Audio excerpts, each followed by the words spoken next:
준호 명의로 된 모든 것들 즉시 회수할 겁니다.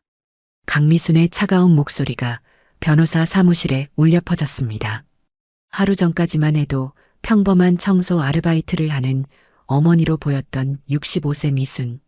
하지만 그녀의 진짜 정체는 전국 30개 매장을 운영하는 카페 제국의 CEO였어요. 며느리의 모욕과 아들의 폭력에 30년간 숨겨왔던 분노가 폭발한 순간이었죠. 엄마 때문에 우리가 얼마나 창피했는지 알아요? 며느리 말만 듣고 어머니를 때린 아들 준호는 아직 모르고 있었습니다. 자신이 살고 있는 펜트하우스도 회사 투자금도 심지어 은행 계좌까지 모든 것이 어머니 소유라는 사실을 말이죠. 과연 이 무서운 어머니의 완벽한 복수는 어떻게 전개될까요? 영상 시청 전 구독과 좋아요 눌러주세요. 영상을 제작하는데 큰 힘이 됩니다. 새벽 4시 아직 어둠이 가시지 않은 시간에 강미수는 이미 부엌에서 분주하게 움직이고 있었습니다. 65의 나이에도 불구하고 그녀의 손놀림은 여전히 날렵했죠.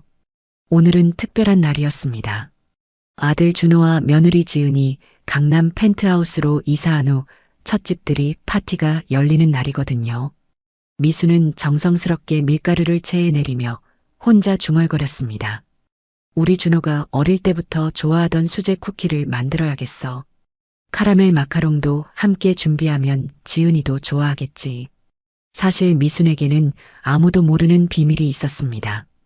겉보기에는 평범한 청소 아르바이트를 하며 월세방에서 살아가는 것처럼 보였지만 실제로는 전국에 30개 매장을 둔 카페 프랜차이즈 미순인의 커피의 최고 경영자였거든요. 하지만 아들 준호는 이 사실을 전혀 모르고 있었습니다. 미순이 일부러 숨겨왔던 거죠. 아들이 자립심을 잃을까 봐서요. 30년 전 남편을 잃고 홀로 아들을 키우며 작은 카페 하나로 시작해서 지금의 제국을 일궈낸 미순이었습니다. 하지만 아들만큼은 자신의 힘으로 성공하길 바랐던 거예요. 아침 6시가 되자 현관문이 열리는 소리가 들렸습니다. 절친한 친구 영자가 들어왔네요. 미순아, 또 아들 녀석한테 속이고 있어? 영자는 한숨을 쉬며 미순이 만들고 있는 디저트를 바라봤습니다. 그래야 준호가 자립심을 갖지 않겠어? 돈 있다고 하면 버릇만 나빠질 텐데. 미순의 대답에 영자가 고개를 저었어요. 그래도 이제 준호도 35인데 언제까지 속일 거야? 며느리는 또 어떻고? 지은이 시어머니가 청소일 한다고 무시하는 거 모르겠어? 영자의 걱정 어린 목소리에 미순이 잠시 손을 멈췄습니다. 알고 있어. 하지만 아직은 때가 아니야. 준호가 진짜 어른이 되면 그때 말할 거야. 미순은 다시 반죽을 치대며 말했어요. 지은이도 결국은 가족이잖아. 시간이 지나면 달라질 거야. 오전 9시 미수는 예쁘게 포장한 디저트 박스들을 정리했습니다. 수제 쿠키, 카라멜 마카롱, 그리고 준호가 어릴 때 좋아했던 초콜릿 브라우니까지 정성스럽게 준비했어요. 각각의 디저트에는 그동안 쌓아온 어머니의 사랑이 고스란히 담겨 있었습니다. 미수는 거울을 보며 옷차림을 다시 한번 점검했어요. 낡은 카디건과 편한 바지, 그리고 평범한 운동화까지 청소 아르바이트를 하는 어머니의 모습 그대로였습니다. 영자야, 나 가봐야겠어. 준호가 기다리고 있을 거야. 조심해서 가, 미순아. 그리고 너무 상처받지 마. 영자의 배웅을 받으며 미순은 집을 나섰습니다. 지하철을 타고 강남으로 향하는 길, 미순의 마음은 복잡했습니다. 아들이 성공해서 펜트하우스에 살게 된 것은 기뻤지만 그 펜트하우스를 실제로 구매한 것이 바로 자신이라는 사실을 아들은 모르고 있었거든요. 준호가 결혼하면서 새 아파트를 사겠다고 했을 때 미순이 은밀하게 자금을 지원했던 것입니다. 하지만 명의는 준호로 해뒀죠. 혹시 모를 상황에 대비해서였습니다. 지하철 창문으로 보이는 한강을 바라보며 미수는 생각에 잠겼어요. 언젠가는 진실을 말해야 할 텐데. 하지만 아직은 때가 아니야.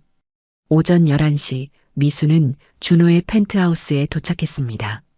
화려한 로비와 고급스러운 인테리어가 눈에 들어왔어요. 우리 준호가 이렇게 멋진 곳에 살게 되다니. 미순의 가슴이 벅차올랐습니다. 30년 전 갓난아기였던 준호를 품에 안고 좁은 원룸에서 힘들게 살던 기억이 떠올랐거든요. 그때의 모든 고생이 보상받는 기분이었죠. 엘리베이터를 타고 최상층으로 올라가는 동안 미수는 설레는 마음을 가라앉히려 했습니다. 준호가 좋아할 얼굴로 맞이해야겠어. 문이 열리자 준호가 반갑게 나왔어요. 어머니 오셨네요. 준호의 환한 미소에 미순의 마음이 따뜻해졌습니다. 하지만 뒤에 서 있던 지은의 표정은 썩 밝지 않았어요. 안녕하세요, 어머님.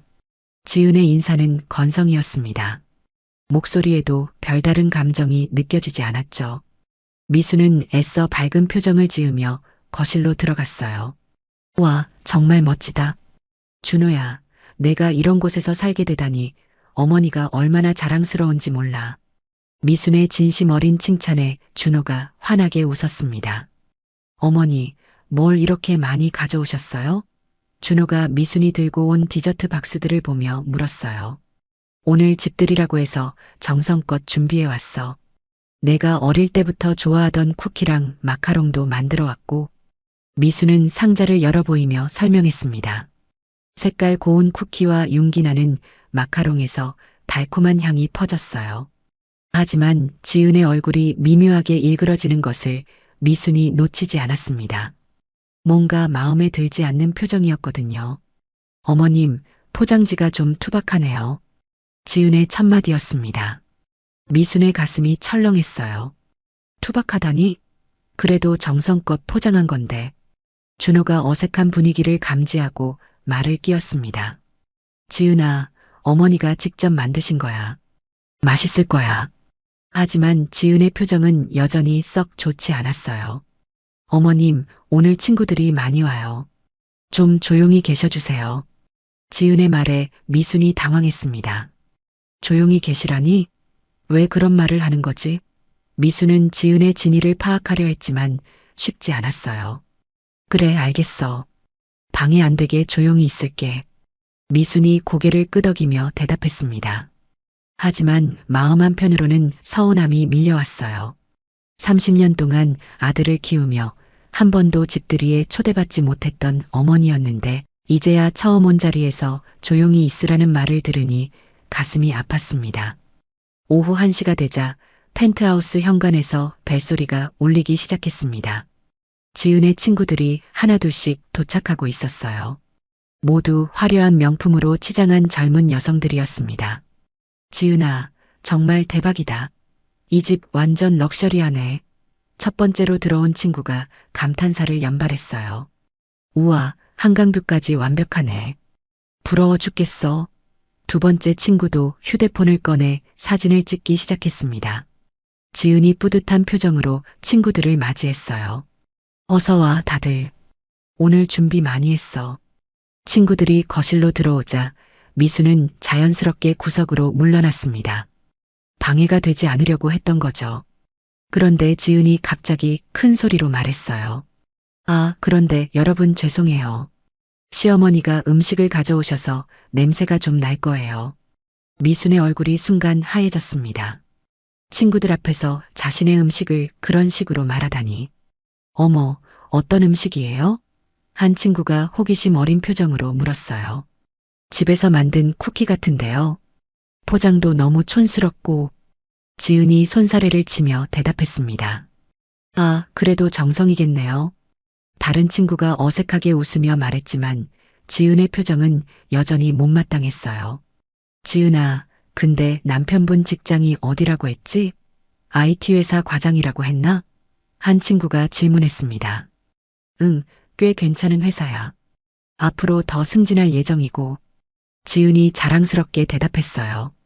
그럼 시어머니는 뭐 하세요? 또 다른 친구의 질문에 지은의 얼굴이 미묘하게 변했습니다. 그냥 청소일 같은 거 하세요. 지은의 목소리가 작아졌어요. 아, 그렇구나. 친구들의 표정도 약간 어색해졌습니다. 미수는 멀리서 이 모든 대화를 듣고 있었어요. 가슴이 점점 무거워졌습니다. 그때 지은이 부엌으로 가더니 미순이 가져온 디저트 상자를 들고 나왔어요. 이거 치워야겠어. 냄새가 너무 나네. 지은이 투덜거리며 말했습니다. 에이, 그래도 정성인데 왜 그래? 한 친구가 만류했지만 지은은 이미 상자를 다른 곳으로 옮기고 있었어요. 여러분, 대신에 제가 유명한 파티시에한테서 주문한 케이크가 있어요. 그걸 드세요. 지은이 냉장고에서 화려한 케이크를 꺼내왔습니다. 우와, 이거 완전 예쁘다. 역시 지은이는 센스가 남달라. 친구들이 감탄했어요. 미수는 자신이 만든 디저트가 냄새난다고 치워지는 모습을 지켜볼 수밖에 없었습니다. 30년간 아들을 위해 만들어 온 음식들이 이런 취급을 받다니. 눈물이 핑 돌았어요. 하지만 참았습니다. 며느리의 체면을 위해서였죠. 어머님, 안쪽 방에 계시는 게 어때요? 여기 있으면 불편하실 것 같은데. 지은이 미순에게 다가와 조용히 말했어요. 손님들이 불편해하실까 봐서요. 미순이 깜짝 놀랐습니다. 방에 들어가 있으라는 뜻이었거든요. 알겠어. 미순이 고개를 끄덕이며 방으로 들어갔어요. 며느리의 요청이니 따라야겠다고 생각했죠. 방문을 닫고 침대에 앉아 있으니 거실에서 들리는 웃음소리가 더욱 크게 느껴졌습니다. 아들과 며느리의 집들이 파티에서 어머니는 방에 숨어 있어야 하는 신세가 되었어요. 미순의 가슴이 답답했습니다. 이게 맞나? 정말 이게 맞는 건가? 거실에서는 친구들의 수다가 한창이었습니다. 지은아, 진짜 부럽다. 신혼집이 이렇게 좋으니까. 근데 시어머니랑은 어때? 사이 좋아? 한 친구가 조심스럽게 물었어요. 글쎄요. 솔직히 말하면 좀 힘들어요. 지은이 한숨을 쉬었습니다. 왜? 무슨 일 있어? 다른 친구가 관심을 보였어요. 자꾸 이런 식으로 오세요. 오늘도 그 촌스러운 음식 들고 와서 우리 창피하게 만들고. 지은의 목소리에 짜증이 묻어났습니다. 아, 그래도 시어머니인데. 한 친구가 조심스럽게 말했지만 지은은 이미 감정이 올라와 있었어요. 시어머니든 뭐든 우리 수준에 맞춰야죠. 이제 우리도 사회적 지위가 있는 사람들인데 계속 이런 식으로 하면 어떡해요? 지은의 말이 점점 거세졌습니다. 방에서 듣고 있던 미순의 눈에서 드디어 눈물이 흘러내렸어요. 사회적 지위, 수준? 그런 게 그렇게 중요한가? 그때 한 친구가 조심스럽게 말했어요. 그래도 직접 말하기는 좀 그렇지 않아? 아니에요. 확실히 해야 해요. 남편한테도 이미 말했어요. 지은의 목소리가 단호했습니다. 앞으로는 이런 식으로 오지 말라고 확실히 말하라고요. 미순이 가슴을 치는 소리가 날 정도로 충격을 받았어요. 며느리가 아들에게 그런 말을 했다니. 오후 3시가 되자 친구들이 하나둘 돌아가기 시작했습니다. 지은아, 오늘 정말 즐거웠어. 집도 너무 예쁘고. 다음에 또 놀러 올게. 친구들이 인사를 하며 떠났어요. 고마워, 다들. 조심해서 가. 지은이 배웅을 하고 문을 닫았습니다. 거실이 조용해지자 미순도 방에서 나왔어요. 지은아, 친구들 다 갔니? 네, 어머님. 지은의 대답은 여전히 차갑기만 했습니다. 그때 준호가 회사에서 돌아왔어요. 여보, 나왔어. 파티는 어땠어? 준호가 밝은 표정으로 물었습니다. 좋았어. 친구들도 집 너무 예쁘다고 했고. 지은이 대답했지만 표정은 그리 밝지 않았어요. 어머니도 즐거우셨죠? 준호가 미순을 바라보며 물었습니다. 응, 좋았어. 미순이 억지로 미소를 지었어요. 하지만 속마음은 전혀 달랐죠. 준호야, 잠깐 이야기 좀 할까? 지은이 준호의 팔을 잡았어요. 뭔데? 준호가 궁금해했습니다. 어머니 일로요. 지은의 목소리가 낮아졌어요. 미순의 심장이 빨리 뛰기 시작했습니다. 뭔가 좋지 않은 일이 벌어질 것 같은 예감이 들었거든요. 우리 방으로 가요. 지은이 준호를 이끌고 안방으로 들어갔습니다. 미순은 혼자 거실에 남겨졌어요. 방에서 지은의 목소리가 들려왔습니다. 여보, 이제 정말 어머니한테 확실히 말해야겠어요. 무슨 말을? 준호의 목소리도 들렸어요. 앞으로 이런 식으로 오시면 안 된다고요. 오늘 친구들 앞에서 얼마나 창피했는지 몰라요. 지은의 목소리에 짜증이 묻어났습니다. 미순의 다리에 힘이 빠졌어요. 의자에 주저앉을 수밖에 없었죠. 그래도 어머니인데. 준호의 목소리가 주저하고 있었어요. 어머니가 뭐가 중요해요? 우리 체면이 더 중요하지 않아요? 지은의 목소리가 점점 높아졌습니다. 오늘 그 촌스러운 음식 들고 와서 우리 창피하게 만든 거 보셨죠? 미순의 손이 떨리기 시작했어요. 촌스러운 음식이라니. 정성껏 만든 음식을 그렇게 말하다니. 당신이 직접 말하지 않으면 제가 말할 거예요. 지은의 목소리가 더욱 거세졌습니다. 알겠어, 알겠어. 내가 말할게. 준호의 목소리에도 어쩔 수 없다는 투가 묻어났어요. 미수는 믿을 수 없었습니다. 아들이 며느리 편을 든다니. 30년 동안 모든 것을 희생하며 키운 아들이 며느리 말에 흔들리다니. 가슴이 찢어질 것 같았어요. 안방에서 나온 준호의 얼굴이 붉어져 있었습니다. 지은의 말에 설득당한 모양이었어요. 미수는 아들의 표정을 보고 무언가 잘못되었다는 것을 직감했습니다. 35년을 살아오면서 아들의 모든 표정을 다 알고 있었거든요.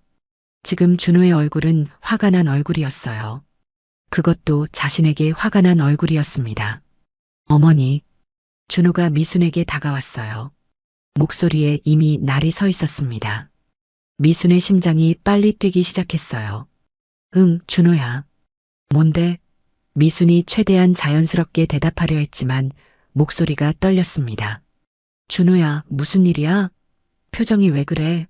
미순이 다가가려 했지만 준호가 한 발짝 뒤로 물러섰어요. 어머니, 이제 그만 들어가세요. 준호의 말이 차갑게 들렸습니다. 들어가라니? 무슨 소리야? 미순이 당황했어요. 아들이 이런 식으로 말한 적이 없었거든요. 우리 집에 와서 우리 체면 깎아내리지 마시고요. 준호의 목소리에 분노가 담겨 있었습니다. 미수는 믿을 수 없었어요. 체면을 깎아내린다니? 내가 뭘 잘못했다는 거지? 준호야, 엄마가 뭘 잘못했다고 그런 소리를 해? 미순의 목소리도 떨리기 시작했습니다. 30년 동안 아들에게 한 번도 이런 말을 들어본 적이 없었거든요. 잘못한 게 뭐냐고요? 준호가 목소리를 높였어요. 오늘 지은이 친구들 앞에서 얼마나 창피했는지 알아요? 그 촌스러운 음식 가져와서 냄새나게 하고. 미순의 가슴에 비수가 꽂히는 것 같았습니다. 촌스러운 음식이라니. 새벽부터 일어나서 정성껏 만든 음식을 그렇게 말하다니. 준호야, 그게 무슨 말이야? 엄마가 너 좋아한다고 정성껏 만든 건데. 미순의 눈에 눈물이 맺히기 시작했어요. 하지만 준호는 전혀 누그러들지 않았습니다. 정성이면 뭐예요? 지금이 어떤 시대인데 그런 걸 가져와요? 우리 수준에 맞지 않는다고요. 준호의 말에 미순이 충격을 받았어요. 수준이라니? 내 아들이 나한테 수준 얘기를 하다니. 그때 지은이 뒤에서 나타났습니다. 여보, 확실히 말씀드리세요. 지은이 준호의 등을 떠밀었어요. 우리가 어떤 사람들인지 알아야죠. 지은의 말에 준호가 더욱 단호해졌습니다. 어머니, 이제 정신 차리세요. 우리도 사회적 지위가 있는 사람들이에요. 미순이 아들을 바라봤지만 그 눈에서는 더 이상 따뜻함을 찾을 수 없었어요.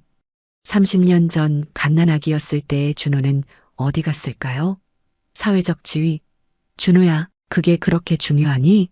미순이 간절한 목소리로 물었습니다. 당연히 중요하죠. 어머니는 모르시겠지만 우리는 이제 달라졌어요. 준호의 말이 점점 더 차가워졌어요. 어머니가 청소일하는 건 어쩔 수 없지만 우리한테까지 피해를 주시면 안 돼요. 미순의 다리에서 힘이 빠졌습니다. 피해라니. 내가 내 아들한테 피해를 준다고? 그 순간 준호가 어머니의 어깨를 거칠게 잡았습니다. 엄마, 이제 정말 나가세요. 미순이 비틀거렸어요. 준호야, 엄마한테 지금 뭐 하는 거야? 미순의 목소리에 공포가 섞여 들어왔습니다. 하지만 준호는 멈추지 않았습니다. 오히려 더 거칠어졌죠. 지은에 빨리 내보내요라는 소리가 들렸거든요. 준호의 손이 어머니의 팔을 더 세게 잡았습니다. 아파, 준호야. 엄마 아프다고. 미순이 울먹였지만 준호는 들리지 않는 것 같았어요. 살면서 한 번도 어머니에게 손을 댄 적이 없던 준호였습니다. 어릴 때부터 착하고 순했던 아이였어요. 그런 준호가 지금 어머니를 밀치고 있었습니다. 며느리 말 한마디에 변해버린 거였죠. 준호야, 정신 차려. 나는 내 엄마야. 미순이 애원했지만 소용없었어요. 준호는 이미 어머니를 거실 밖으로 끌어내고 있었습니다. 다시는 이런 식으로 와서 우리 망신시키지 마세요. 준호의 목소리는 분노로 가득했어요. 미수는 지은에게 마지막으로 애원해봤습니다. 지은아, 제발. 내가 뭘 잘못했니? 하지만 지은은 팔짱을 끼고 차갑게 지켜보기만 했어요. 어머님, 이제 정신 차리세요. 우리가 어떤 사람들인지 알아야죠. 지은의 말에 미순의 마지막 희망도 꺼졌습니다. 며느리에게서도 따뜻함을 찾을 수 없었거든요. 준호는 어머니를 현관 밖으로 밀어냈습니다. 미순이 가져온 디저트 상자들도 함께 복도에 내던져졌어요. 앞으로 이런 식으로 오지 마세요. 우리 수준에 맞춰서 행동하시고. 준호의 마지막 말이 비수처럼 꽂혔습니다. 쾅! 문이 거칠게 닫혔어요. 미수는 복도에 홀로 남겨졌습니다. 펜트하우스 복도는 조용했습니다. 고급스러운 대리석 바닥에 미순이 만든 쿠키들이 흩어져 있었어요. 정성껏 포장했던 상자도 찌그러져 있었습니다. 미수는 그 모든 것을 바라보며 현실을 받아들이려 했어요. 방금 전 일이 꿈이었으면 좋겠다고 생각했습니다. 하지만 아니었어요. 아들이 정말로 자신을 때렸고 집에서 쫓아낸 것이 현실이었습니다. 준호야, 아들아. 미순이 문을 향해 작은 목소리로 불러봤어요. 하지만 아무 대답도 없었습니다. 안에서는 지은과 준호의 대화 소리가 들렸어요. 잘했어요, 여보. 이제야 좀 시원하네. 지은의 목소리였습니다. 어머니도 이제 알아주실 거예요. 준호의 대답이 들렸어요. 미순의 가슴이 더욱 아팠습니다. 시원하다니. 어머니를 쫓아내고 시원하다고 하다니. 복도에 서 있는 미순을 지나가던 이웃이 봤습니다. 괜찮으세요? 할머니. 젊은 여자가 걱정스럽게 물었어요. 괜찮아요. 미순이 억지로 미소를 지었습니다. 하지만 전혀 괜찮지 않았어요. 30년 동안 모든 것을 희생하며 키운 아들에게 이런 취급을 받을 줄은 꿈에도 몰랐거든요. 이웃이 지나간 후 미수는 다시 문 앞에 서서 기다려봤어요. 아들이 마음을 바꿔서 문을 열어줄 거라고 믿고 싶었습니다. 30분이 지났습니다. 1시간이 지났습니다. 하지만 문은 끝내 열리지 않았어요. 미수는 바닥에 흩어진 쿠키들을 주워 담았습니다. 부서진 마카롱도 상자에 넣었어요. 이것들을 보며 새벽부터 일어나서 준비했던 시간들이 떠올랐습니다. 아들이 좋아할 거라고 생각하며 하나하나 정성껏 만들었는데 이제 그 모든 것이 무의미해졌어요. 미수는 무거운 발걸음으로 엘리베이터로 향했습니다. 엘리베이터 안에서 거울에 비친 자신의 모습을 봤어요. 늙고 초라한 어머니의 모습이었습니다. 하지만 진짜 모습은 전혀 달랐죠. 전국에 30개 매장을 둔 카페 체인의 사장이었으니까요. 아들이 살고 있는 이 펜트하우스도 사실은 자신이 사준 것이었고요. 하지만 아들은 그 사실을 전혀 모르고 있었습니다. 로비를 나서며 미수는 생각했어요. 이제 어떻게 해야 할까? 그동안 숨겨온 비밀을 이제는 공개해야 할 때가 온 것 같았습니다. 며느리 말에 휘둘려 어머니를 때린 아들에게 진실을 보여줄 시간이었어요. 미순의 눈에서 눈물이 마르기 시작했습니다. 대신 차가운 분노가 자리 잡고 있었어요. 지하철에서 집으로 돌아가는 길, 미순의 마음속에서는 30년간의 기억들이 스쳐 지나갔습니다. 갓난아기였던 준호를 품에 안고 밤새 재우던 날들, 아이가 아플 때 병원을 오가며 간병했던 밤들, 학비를 벌기 위해 새벽부터 밤늦게까지 일했던 모든 시간들이 주마등처럼 지나갔어요. 그 모든 희생이 오늘 하루의 물거품이 되어버린 기분이었습니다. 집에 도착한 미수는 가방에서 낡은 수첩을 꺼냈어요. 그 안에는 아무도 모르는 자신의 진짜 모습이 적혀 있었습니다. 미순인의 커피 본사 및 전국 30개 매장, 강남 상가 건물 5채, 아파트 10채, 그리고 준호 명의로 되어 있지만 실제로는 자신이 구매한 펜트하우스까지 모든 것이 강미순 명의로 되어 있었어요. 다 내 돈이야. 내 이름으로 된 거야. 미순이 혼자 중얼거렸습니다. 준호가 결혼하면서 새 아파트를 사겠다고 했을 때도 미순이 뒤에서 자금을 지원했던 거였어요. 하지만 명의는 아들로 해뒀죠. 혹시 모를 상황에 대비해서였습니다. 아들이 자립심을 잃을까봐 일부러 가난한 척 살아왔는데 그 아들이 며느리 말만 듣고 어머니를 때렸다니. 미순의 분노가 끓어오르기 시작했어요. 좋아. 이제 진짜 누가 누구인지 보여주마. 미수는 휴대폰을 꺼내 김 실장에게 전화를 걸었습니다. 실장님, 내일 아침 8시에 본사로 와주세요. 긴급한 일이 있어요. 김 실장의 놀란 목소리가 들렸어요. 사장님, 무슨 일이신지요? 준호 명의로 된 모든 것들 즉시 회수할 겁니다. 미순의 목소리는 차갑기만 했어요. 다음 날 오전 7시 미순은 평소보다 일찍 회사에 나갔습니다. 미순인의 커피 본사는 강남에 위치한 20층 건물 전체를 사용하고 있었어요. 로비에는 전국 매장 현황이 전광판으로 표시되고 있었고 직원들이 분주히 오가고 있었습니다. 이 모든 것이 미순이 30년에 걸쳐 일궈낸 재국이었죠. 하지만 아들은 어머니가 이런 회사를 운영한다는 사실을 전혀 모르고 있었어요. 사장님, 일찍 나오셨네요. 김 실장이 서류 뭉치를 들고 나타났습니다. 준호 씨 관련 서류 모두 준비했습니다. 펜트하우스 구매 계약서, 회사 투자 계약서, 그리고 각종 생활비 지원 내역까지요. 실장님, 이 모든 것이 제 명의로 되어 있죠? 네, 사장님. 펜트하우스도 실제 구매자는 사장님이시고 준호 씨는 거주자로만 등록되어 있습니다. 김 실장의 설명에 미순이 고개를 끄덕였어요. 그럼 즉시 명도 명령 내려주세요. 그리고 준호 회사에 투자한 20억도 오늘 안으로 전액 회수하고요. 사장님, 그렇게 하시면 준호 씨가 큰 타격을 받으실 텐데요. 김 실장이 걱정스럽게 말했습니다. 그게 제 목적입니다. 미순의 대답은 단호했어요. 30년간 제 아들이라고 생각하며 모든 걸 해줬는데 며느리 말 듣고 저를 때렸어요.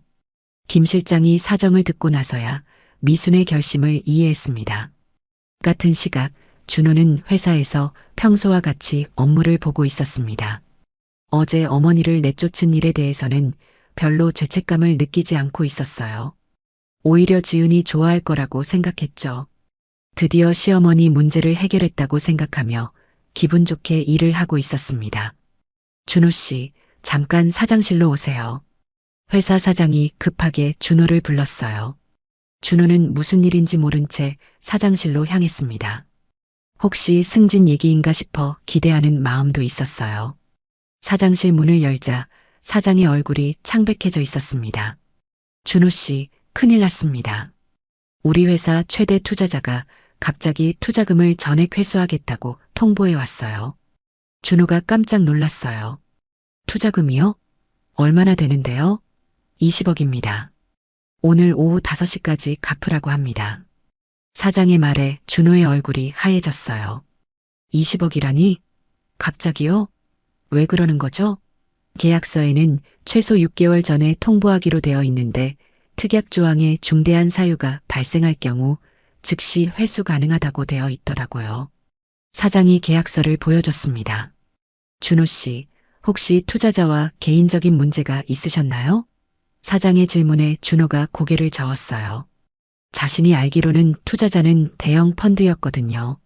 설마 어머니가 뒤에 있다는 것은 상상도 못했죠. 사장님, 이 투자자가 누구인지 알 수 있을까요? 준호가 간절하게 물었습니다. 강미순이라는 분인데 미순이네 커피 사장님이시더라고요. 사장의 대답에 준호가 멍해졌어요. 강미순? 그게 우리 어머니 이름인데?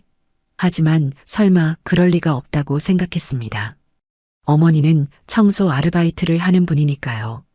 한편 지은은 펜트하우스에서 여유로운 오후를 보내고 있었습니다. 어제 시어머니를 내쫓은 일로 기분이 상쾌했어요. 이제 좀 편하게 살 수 있겠다고 생각하며 명품 쇼핑몰 사이트를 둘러보고 있었습니다. 그런데 오후 2시쯤 아파트 관리사무소에서 전화가 왔어요. 301호 지은님이세요? 긴급한 일이 있어서 연락드렸습니다. 관리사무소로 내려와 주세요. 지은이 무슨 일인지 궁금해하며 관리사무소로 내려갔습니다. 관리소장이 심각한 표정으로 서류를 내밀었어요. 이 아파트 실제 소유주가 다른 분이시더라고요. 오늘 소유주가 직접 오셔서 즉시 명도하라고 하셨습니다. 네, 무슨 소리예요? 이 집은 저희 집인데요. 지은이 당황했습니다. 계약서를 보시면 알겠지만 실제 구매자는 강미수님이세요. 준호님은 단순히 거주자로만 등록되어 있고요. 관리소장의 설명에 지은이 머리가 어지러웠어요. 강미순? 시어머니 말인가? 바로 그때 준호에게서 전화가 왔습니다. 지은아, 큰일 났어. 회사가 망할 것 같아. 투자자가 갑자기 돈을 다 빼간대. 준호의 목소리가 떨리고 있었어요. 당신도 큰일이지만 우리 집도 문제야. 이 집이 우리 집이 아니라는데? 지은의 목소리도 떨렸습니다. 뭐라고? 무슨 소리야? 투자자 이름이 강미순이래. 우리 어머니 이름이랑 똑같아. 준호의 말에 지은이 깨달았어요. 설마 시어머니가? 오후 4시 준호가 급히 집으로 돌아왔을 때 아파트 앞에는 이미 명도 집행관들이 대기하고 있었습니다. 준호님이세요? 이 아파트는 강미수님 소유입니다. 즉시 이주해 주세요. 집행관의 말에 준호가 항의했어요. 잠깐요. 이게 무슨 일이에요? 이 집은 제가 대출받아서 산 거라고요. 하지만 소용없었습니다. 계약서를 확인해 보세요. 대출자도 소유자도 모두 강미수님입니다. 집행관이 서류를 보여줬어요. 준호는 그제야 모든 상황을 이해하기 시작했습니다. 어머니가 이런 일을? 준호의 얼굴이 창백해졌어요. 자신이 어제 때린 어머니가 실제로는 모든 것의 주인이었다는 사실을 깨달은 거죠. 지은도 마찬가지로 충격을 받았습니다. 시어머니가 건물주였다고요? 그럼 우리가 무시한 그분이? 짐 정리하실 시간 30분 드리겠습니다. 집행관의 말에 준호와 지은은 서둘러 필요한 물건들을 챙기기 시작했어요. 그런데 은행에서도 연락이 왔습니다. 준호님, 계좌가 모두 동결되었습니다. 채권자의 요청으로요. 은행 직원의 말에 준호가 더욱 절망했어요. 회사는 망하고 집은 빼앗기고 계좌마저 동결되었으니까요. 지은아, 우리 어떡하지? 준호가 아내에게 의지했지만 지은도 마찬가지로 공황 상태였습니다. 당신이 어머니한테 잘못해놓고 이제 와서 어떡하긴? 어제 뭘 그렇게 했어요? 30분 후 준호와 지은은 큰 가방 2개만 들고 펜트하우스를 나와야 했습니다. 어제까지만 해도 자신들의 집이라고 생각했던 곳에서 쫓겨나는 현실이 믿어지지 않았어요. 어머니가 이렇게 무서운 분이었나? 준호가 중얼거렸습니다. 30년간 가난한 줄 알았던 어머니가 실제로는 모든 것의 주인이었다는 사실이 충격이었거든요. 길바닥에 선 준호와 지은의 모습은 하루 전과 완전히 달랐습니다. 어제는 체면을 운하며 어머니를 내쫓았는데 이제는 자신들이 쫓겨나는 처지가 된 거였죠. 준호와 지은이 길거리에서 보낸 첫날 밤은 참혹했습니다. 근처 찜질방에서 겨우 하룻밤을 보냈지만 현실을 받아들이기 어려웠어요. 하루 전까지만 해도 펜트하우스에서 여유롭게 살던 사람들이 이제는 갈 곳이 없는 신세가 되었죠. 여보, 이게 정말 현실이야? 지은이 믿을 수 없다는 표정으로 물었습니다. 찜질방 매트에 누워서도 꿈만 같았어요. 현실이야. 우리가 자초한 일이고. 준호의 대답은 쓰라렸습니다. 어머니한테 그렇게 잘못했으니까 당연한 결과야. 하지만 마음으로는 받아들이기 어려웠어요. 다음 날 아침 2사람은 각각 친구들에게 연락을 해봤습니다. 하지만 갑자기 파산한 상황을 설명하기가 쉽지 않았어요. 준호야, 무슨 일이야? 갑자기 돈이 필요하다니? 친구의 질문에 준호가 대답을 못했습니다. 아내가 시어머니를 무시해서 쫓겨났다고 말할 수는 없었거든요. 그냥 잠깐 어려운 일이 생겨서 며칠만 도와줄 수 있어? 하지만 친구들의 반응은 시큰둥했어요. 요즘 경기가 안 좋아서 우리도 힘들어. 미안해. 결국 도움을 받을 수 있는 곳은 없었습니다. 지은도 마찬가지였어요. 어제까지 명품 쇼핑몰에서 일하며 화려하게 살았던 그녀였지만 이제는 아무도 도와주려 하지 않았습니다. 지은아, 뭔 일 있었어? 표정이 왜 그래? 회사 동료가 물었지만 지은은 대답할 수 없었어요. 시어머니를 무시하다가 이런 일이 생겼다고 말할 수는 없었거든요. 그냥 개인적인 일로 좀 힘들어서 동료의 위로도 별로 도움이 되지 않았어요. 결국 지은도 친구들로부터 외면당했습니다. 이틀째 되는 날 두 사람의 돈이 떨어져 갔습니다. 찜질방비와 식비를 내다보니 가진 돈이 얼마 남지 않았어요. 여보, 우리 정말 어떡하지? 지은이 절망적인 목소리로 물었습니다. 며칠 동안 제대로 된 식사도 못했거든요. 배가 고파서 견딜 수 없었어요. 어머니한테 다시 가보자. 준호가 제안했습니다. 이번에는 정말 진심으로 빌어보자. 지은도 다른 방법이 없다는 것을 알고 있었어요. 오후 2시 준호와 지은은 미순을 찾아 나섰습니다. 이번에는 더욱 초라한 모습이었어요. 며칠 동안 제대로 씻지도 못했고 옷도 구겨진 상태였죠. 동네 사람들에게 물어보니 미순이 근처 카페에서 일한다는 얘기를 들었습니다. 정말 그곳에 가니 미순이 직원 앞치마를 두르고 있었어요. 하지만 그 카페가 평범한 카페가 아니었습니다. 미순이네 커피 1호점이었거든요. 어머니, 준호가 조심스럽게 불렀습니다. 미순이 돌아봤을 때 그 표정은 얼음장처럼 차가웠어요. 왜 왔니? 미순의 목소리에는 어떤 감정도 없었습니다. 30년간 들어본 어머니의 목소리 중 가장 차가운 톤이었어요. 어머니, 저희가 잘못했어요. 준호가 고개를 숙였습니다. 제가 정말 잘못했어요. 용서해 주세요. 지금 와서 뭘 용서하라고? 미수는 전혀 감동받지 않는 모습이었어요. 그때 카페 안에 있던 손님이 말했습니다. 사장님, 누구세요? 아, 이분이 저희 사장님이세요. 직원이 대답했어요. 미순이네 커피전 매장을 소유하신 분이죠. 준호와 지은이 깜짝 놀랐습니다. 사장님이세요? 전국에 30개 매장 있는 그 미순이네 커피 말이에요. 직원의 설명에 두 사람이 충격을 받았어요. 어머니가 그런 큰 회사의 사장이었다니. 진실을 알게 된 순간 준호와 지은은 그 자리에서 무릎을 꿇었습니다. 어머니, 제발 용서해 주세요. 저희가 몰랐어요. 하지만 미순의 마음은 쉽게 움직이지 않았어요. 몰랐다고? 그럼 알았으면 다르게 했겠다는 거야? 미순의 반박에 두 사람이 할 말을 잃었습니다. 결국 돈 때문에 무시했다는 뜻이니까요. 어머니, 저희 정말 반성하고 있어요. 지은이 눈물을 흘렸어요. 하지만 미수는 여전히 차갑기만 했습니다. 너희들 지금 집도 없고 돈도 없어서 온 거지? 미순의 날카로운 지적에 두 사람이 고개를 숙였어요.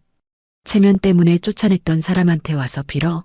미순의 말 한마디 한마디가 비수처럼 파고들었습니다. 어머니가 그렇게 창피했어? 어머니가 그렇게 수치스러웠나? 미순의 목소리에 분노가 스며들었어요. 준호와 지은은 대답할 수 없었습니다. 일하고 싶어요. 뭐든 할게요. 준호가 절규했습니다. 좋아. 그럼 여기서 아르바이트부터 시작해봐. 미순이 차갑게 말했어요. 하지만 조건이 있어. 최저시급으로 하루 8시간, 그리고 내 말에 절대 복종해야 해. 네, 할게요. 준호가 즉시 대답했어요. 지은이 너도 마찬가지야. 일하기 싫으면 가. 미순의 말에 지은도 고개를 끄덕였습니다. 그날부터 준호와 지은의 새로운 삶이 시작되었습니다.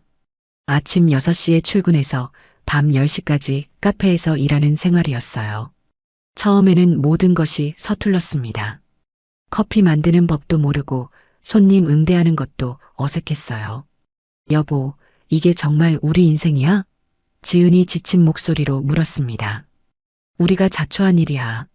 준호는 쓰라린 현실을 받아들이고 있었어요. 며칠이 지나자 두 사람의 몸은 이미 한계에 다다르고 있었습니다. 하루 종일 서서 일하니 다리가 부었고 손에는 화상 자국이 생겼어요. 하지만 미수는 전혀 봐주지 않았습니다. 더 빨리 해. 손님이 기다리잖아. 제대로 안 하면 일 그만둬도 돼. 미순의 말에 두 사람은 더욱 열심히 일할 수밖에 없었어요. 점심시간에도 쉬지 못하고 청소를 해야 했고 퇴근 후에는 다음날 준비까지 해야 했습니다. 일주일이 지나자 준호와 지은은 완전히 다른 사람이 되어가고 있었습니다. 손에는 굳은 살이 생기고 얼굴도 햇볕에 그을렸어요. 예전에 체면을 중시하던 모습은 찾아볼 수 없었죠. 하지만 아직도 미순의 마음은 굳어 있었습니다. 진심으로 뉘우치는지 더 지켜봐야 했거든요.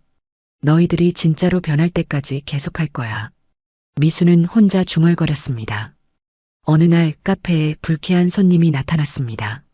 중년 남성이었는데 평소 서비스직 사람들을 무시하는 태도로 유명한 사람이었죠. 여기 커피 하나. 남자가 거만하게 말했습니다. 어떤 커피 드릴까요? 준호가 정중하게 물었어요. 아무거나. 빨리 해. 남자의 태도가 불쾌했지만 준호는 참았습니다. 그런데 남자가 갑자기 준호의 얼굴을 자세히 보더니 웃음을 터뜨렸어요. 이거 완전 웃기네. 당신 며칠 전에 강남에서 본 사람 아니야? 남자가 준호를 가리키며 계속 웃었습니다. 그때 펜트하우스에서 잘난 척하던 사람 맞지? 지금 뭐 하는 거야? 커피 만들기. 하하. 남자의 조롱에 주변 손님들이 하나둘 쳐다보기 시작했어요. 준호의 얼굴이 붉어졌습니다. 정말로 예전에 만났던 사람이었거든요. 지은의 친구 남편이었어요. 세상 참 빨리 바뀌네. 그때 그 거만한 척하던 사람이 이런 데서 일하고 있다니. 남자의 조롱이 계속되자 다른 손님들도 웅성거리기 시작했어요. 그때 당신 뭐라고 했더라? 우리는 그런 사람들과는 다른 수준이라고 했잖아. 남자가 준호의 과거 발언을 따라하며 비웃었어요. 준호는 그날의 일을 기억했습니다. 정말로 서비스직 사람들을 무시하는 말을 했었거든요. 지금 생각해보니 얼마나 교만했는지 깨달았어요. 하지만 이렇게 공개적으로 조롱당하니 견디기 어려웠습니다. 지금 보니까 당신도 그런 사람이 됐네. 남자의 조롱이 더욱 심해졌어요. 바로 그때 미순이 나타났습니다. 멀리서 상황을 지켜보고 있다가 직접 나선 거였어요. 뭐가 그렇게 재미있어요? 미순의 목소리는 차가웠습니다. 아, 사장님도 오셨네요. 이 사람 알아요? 예전에 되게 잘난 척하던 사람인데 지금은 여기서 커피나 타고 있어요. 정말 웃기지 않나요? 남자가 미순에게 설명했어요. 웃기긴 뭐가 웃겨요? 미순이 남자를 노려봤습니다. 사람이 일하는 게 뭐가 웃겨요? 아니, 그게 아니라요. 남자가 말하려 했지만 미순이 말을 끊었어요. 그게 아니라 뭐예요? 당신은 일 안 해요? 돈은 어떻게 벌어요? 미순의 반박에 남자가 당황했습니다. 저는 회사 다녀요. 회사 다니는 게 커피 만드는 것보다 대단한가요? 둘 다 일하는 건데요. 미순의 논리에 남자는 할 말을 잃었어요. 준호는 미순이 자신을 보호해주는 모습에 충격을 받았습니다. 며칠 전까지만 해도 자신을 차갑게 대했던 어머니가 다른 사람으로부터 자신을 지켜주고 있었거든요. 이 사람이 예전에 어떤 사람이었든 지금은 열심히 일하고 있어요. 그런 사람 조롱할 권리가 당신한테 있어요? 미순이 계속 말했습니다. 주변 손님들도 미순의 편을 들기 시작했어요. 맞아요. 일하는 사람 조롱하는 게 어디 있어요? 그런 식으로 말하는 사람이 더 문제죠. 남자는 여러 사람들에게 둘러싸이자 당황하며 그 자리를 떠났습니다. 뭐 이런 곳이 다 있어. 중얼거리며 사라졌어요. 남자가 사라지고 나서 준호는 미순 앞에 서 있었습니다. 눈에는 눈물이 가득했어요. 어머니, 감사해요. 준호의 목소리는 떨리고 있었습니다. 저를 보호해 주셔서요. 뭐가 감사해? 미수는 여전히 차가운 표정이었어요. 저는 어머니한테 그렇게 못됐는데. 준호가 고개를 숙였습니다. 나는 너를 보호한 게 아니야. 일하는 사람을 무시하는 게 싫어서 그런 거야. 하지만 준호는 알고 있었어요. 미순이 자신을 위해 나섰다는 것을 말이죠. 그날 이후 준호와 지은의 마음에 변화가 일기 시작했습니다. 어머니가 여전히 자신들을 지켜준다는 것을 깨달았거든요. 비록 차갑게 대하지만 결정적인 순간에는 보호해 주시는구나. 준호가 지은에게 말했어요. 우리가 정말 잘못했어. 어머니한테 진심으로 사과해야 해. 지은도 동의했습니다. 저도 그렇게 생각해요.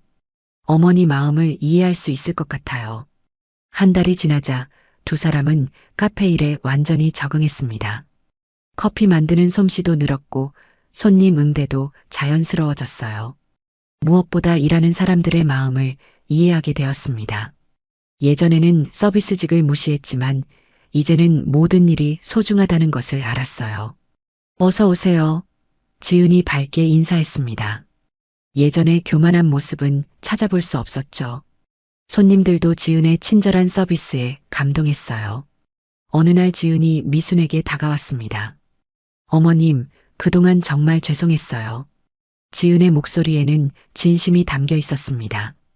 저는 어머님한테 그렇게 못됐는데 그래도 저희를 포기하지 않고 기다려주셔서요. 미순의 마음이 조금 움직였어요.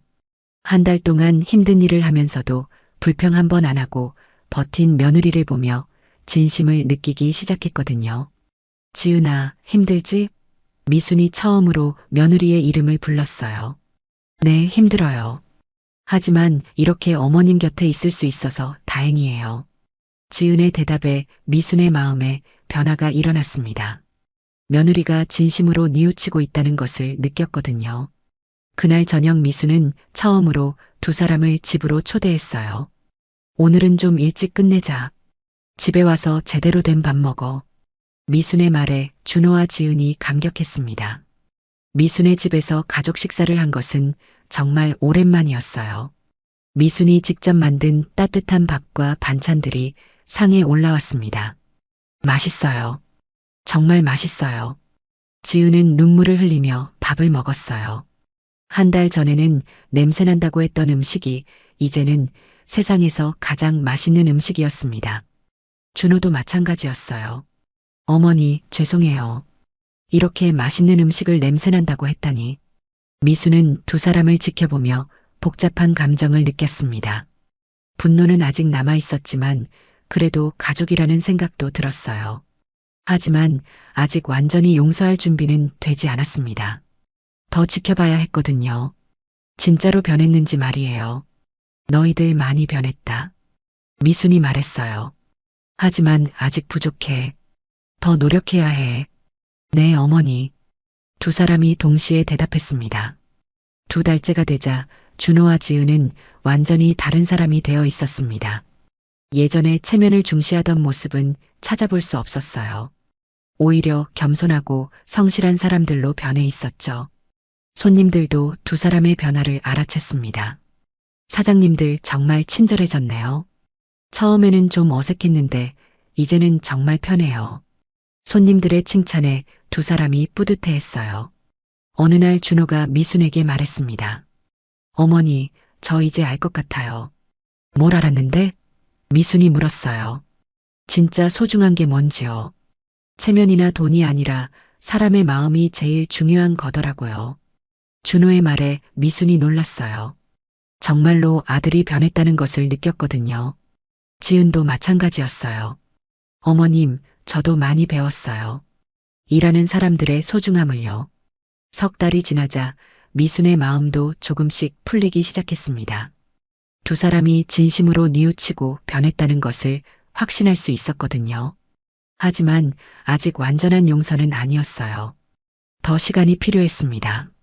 진짜로 변한 것인지 확실히 해야 했거든요. 너희들 정말 후회하고 있어? 미순이 어느 날 물었어요. 네, 어머니. 정말로 후회하고 있어요. 두 사람의 대답이 진심으로 들렸습니다. 계절이 바뀌고 또 바뀌었습니다. 준호와 지은이 카페에서 일을 시작한 지 벌써 8개월이 지났어요. 처음에는 며칠도 버티지 못할 것 같았던 두 사람이 이제는 완전히 적응한 상태였습니다. 준호의 손은 이제 완전히 바리스타의 손이 되었어요. 굳은 살이 두껍게 박이고 커피 만드는 솜씨도 전문가 수준이 되었습니다.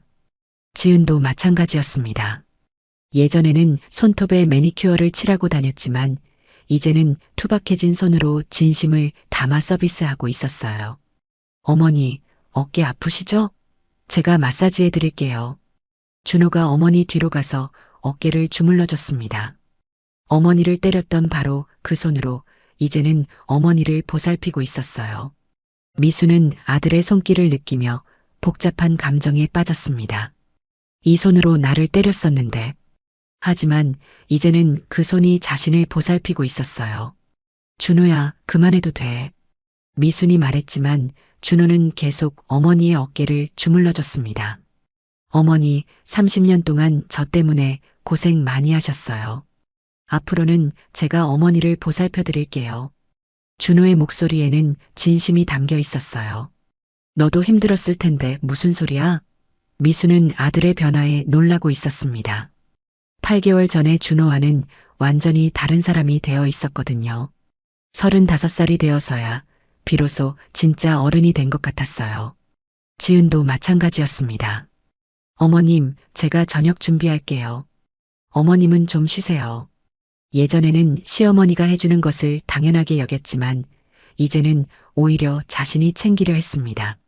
지은아, 내가 하루 종일 일했는데 또 요리까지 하면 어떡해? 미순이 말렸지만 지은은 이미 부엌으로 향하고 있었어요. 괜찮아요, 어머님.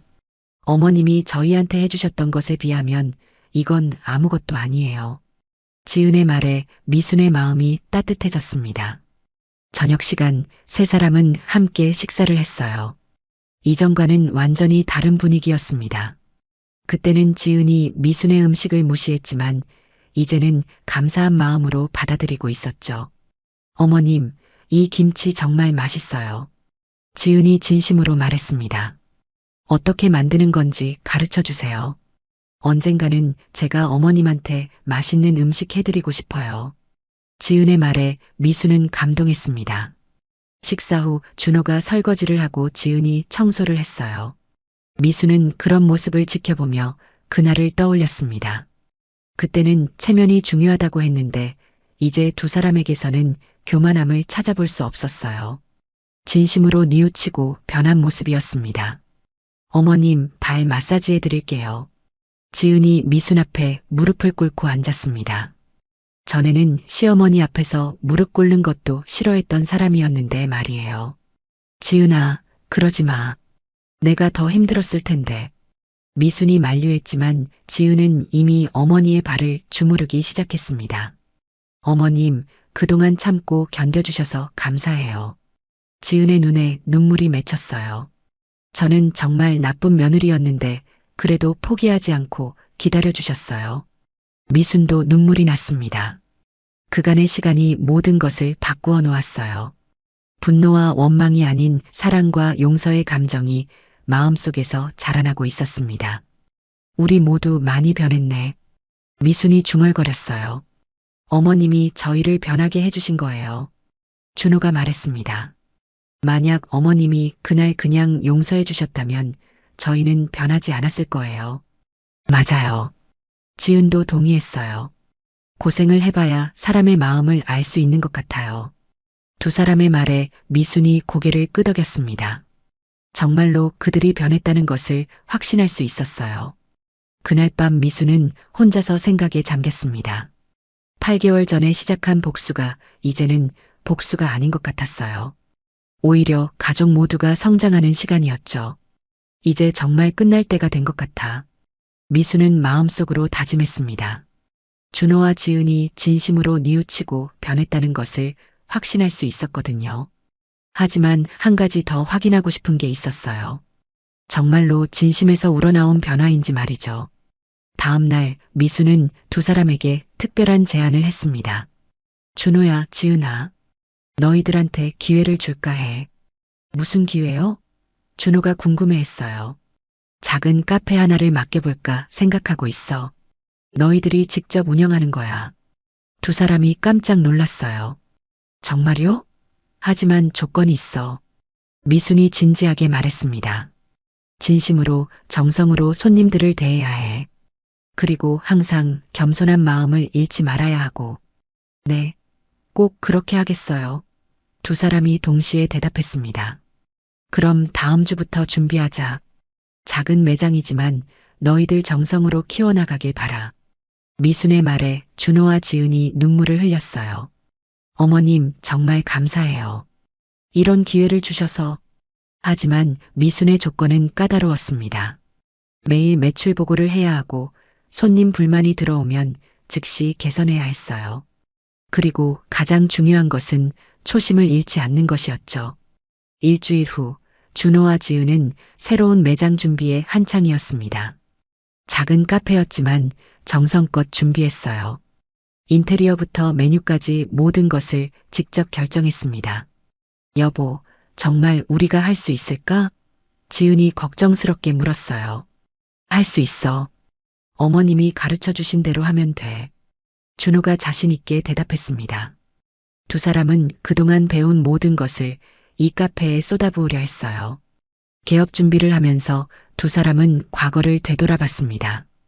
8개월 전만 해도 다른 사람들을 무시하고 체면만 중시했던 자신들이었는데 이제는 진심으로 사람들을 대하는 법을 배웠어요. 어머님 덕분이야. 준호가 말했습니다. 어머님이 우리를 포기하지 않으셨으니까 이런 기회도 얻을 수 있었던 거야. 지은도 동의했어요. 정말 감사한 일이에요. 드디어 개업일이 다가왔습니다. 미순도 축하하러 왔어요. 매장 이름은 새로운 시작이었습니다. 두 사람의 마음을 그대로 담은 이름이었죠. 첫날부터 손님들이 많이 왔어요. 어서 오세요. 준호와 지은이 밝은 표정으로 맞이했습니다. 정성스러운 서비스에 손님들이 감동했어요. 사장님들 정말 친절하시네요. 커피도 맛있고. 손님들의 칭찬에 두 사람이 뿌듯해했습니다. 미수는 두 사람이 열심히 일하는 모습을 지켜봤어요. 정말로 변했구나. 이제 진심으로 사람들을 대하고 있어. 미순의 마음에 따뜻함이 퍼졌습니다. 기다림이 헛되지 않았다는 것을 확신할 수 있었어요. 이제 정말 용서할 때가 된 것 같았습니다. 새로운 시작 카페가 문을 연 지 한 달이 지났습니다. 준호와 지은의 정성 어린 서비스와 진심 담긴 커피로 매장은 벌써 동네 명소가 되어 있었어요. 손님들이 줄을 서서 기다릴 정도였죠. 사장님들이 정말 다정하세요. 여기 오면 마음이 따뜻해져요. 단골 손님의 말에 두 사람이 환하게 웃었습니다. 감사합니다. 더 열심히 하겠습니다. 예전에 교만했던 모습은 완전히 사라지고 겸손하고 따뜻한 사람들로 변해 있었어요. 어느 일요일 오후 미순이 카페를 방문했습니다. 조용히 구석자리에 앉아서 두 사람이 일하는 모습을 지켜봤어요. 준호는 정성껏 커피를 내리고 있었고 지은은 손님 한 분 한 분께 진심을 담아 인사하고 있었습니다. 이 모습이 진짜구나. 미순이 마음속으로 생각했어요. 며느리 말만 듣고 어머니를 때렸던 그 아들이 이제는 진심으로 사람들을 섬기고 있었습니다. 어머님, 언제 오셨어요? 준호가 미순을 발견하고 반갑게 다가왔어요. 아까부터 있었어. 너희들 일하는 모습 보고 있었지. 미순의 말에 지은도 다가왔습니다. 어머님, 저희가 제대로 하고 있나요? 지은이 조심스럽게 물었어요. 잘하고 있어.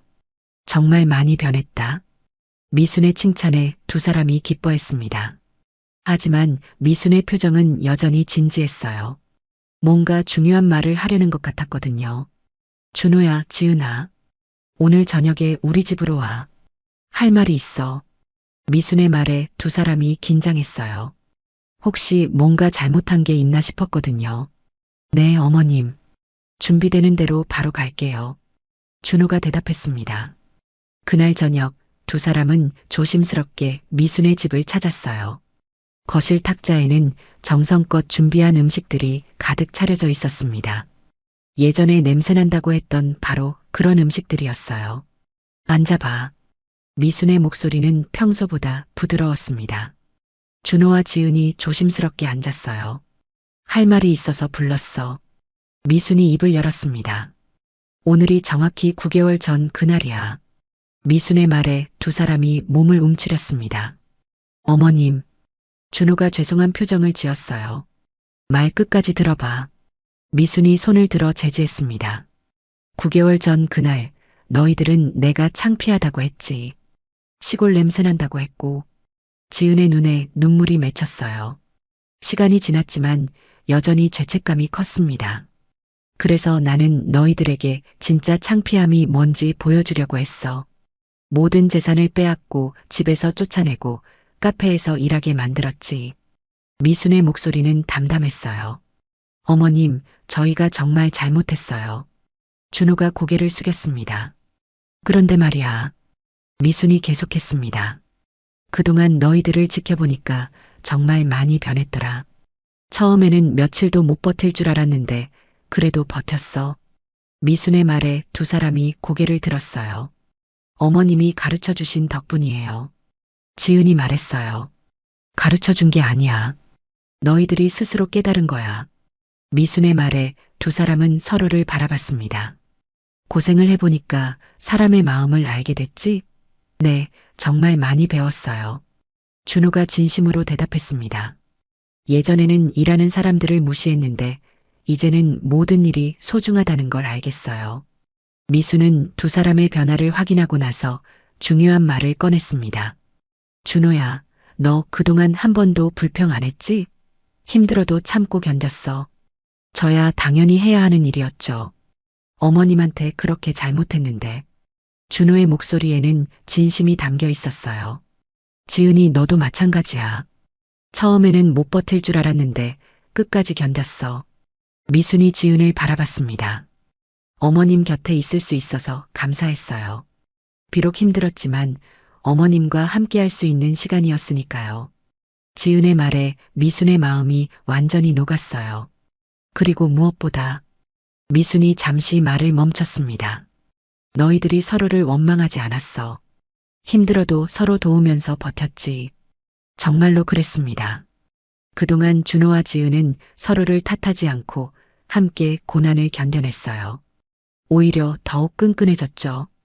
이제 진짜 너희들이 변했다는 걸 믿어. 미순이 일어서더니 방으로 들어갔습니다. 잠시 후 서류 봉투를 들고 나왔어요. 이게 뭐예요? 준호가 물었습니다. 너희 집 열쇠야. 미순이 펜트하우스 열쇠를 내밀었어요. 그리고 이건 새로운 시작 카페의 완전한 소유권 이전 서류고. 준호와 지은이 깜짝 놀랐어요. 그동안 빼앗았던 모든 것들을 돌려주겠다는 뜻이었거든요. 어머님, 정말 괜찮으세요? 지은이 조심스럽게 물었어요. 괜찮다고. 이제 너희들이 진짜로 뉘우쳤다는 걸 알았으니까. 미순의 얼굴에 미소가 떠올랐어요. 이제 진짜 가족이 되자. 준호와 지은은 서로를 바라보더니 동시에 미순 앞에 무릎을 꿇었습니다. 어머님, 정말 감사해요. 준호의 눈에서 눈물이 흘러내렸어요. 어머님 덕분에 저희가 진짜 사람이 될 수 있었어요. 지은도 울고 있었습니다. 일어나. 이제 그런 거 안 해도 돼. 미순이 두 사람을 일으켜 세웠어요. 앞으로는 정말 가족답게 살자. 네, 어머님. 준호와 지은이 동시에 대답했습니다. 그날 저녁 세 사람은 9개월 만에 처음으로 진짜 가족의 저녁 식사를 했어요. 전에는 냄새난다고 했던 미순의 음식을 이제는 세상에서 가장 맛있는 음식이라고 여기며 감사히 먹었습니다. 어머님, 앞으로는 저희가 어머님을 모실 거예요. 준호가 다짐했어요. 저도 진짜 며느리가 되겠어요. 어머님한테 배운 대로 살겠어요. 지은도 약속했습니다.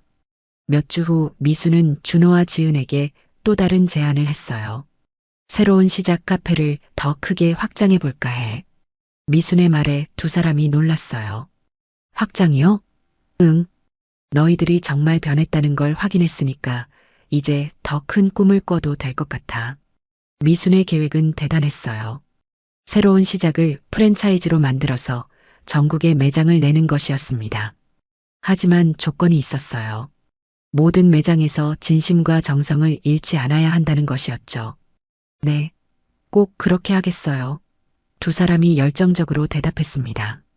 1년 후 새로운 시작은 전국에 10개의 매장을 둔 성공적인 카페 체인이 되었어요. 모든 매장에서는 준호와 지은이 배운 진심 어린 서비스가 이어지고 있었습니다. 어느 일요일 저녁, 세 사람은 함께 저녁을 먹으며 이야기를 나눴습니다. 어머님, 정말 감사해요. 지은이 진심으로 말했어요. 저희를 포기하지 않고 기다려주셔서요. 준호도 어머니의 손을 잡았습니다. 어머님, 이제 진짜 효도하겠어요. 평생 곁에서 모시겠어요. 미순의 눈에 눈물이 맺혔습니다. 이제야 진짜 우리 가족이 됐네. 따뜻한 저녁 노을이 창문으로 스며들며 세 사람의 얼굴을 환하게 비쳤습니다.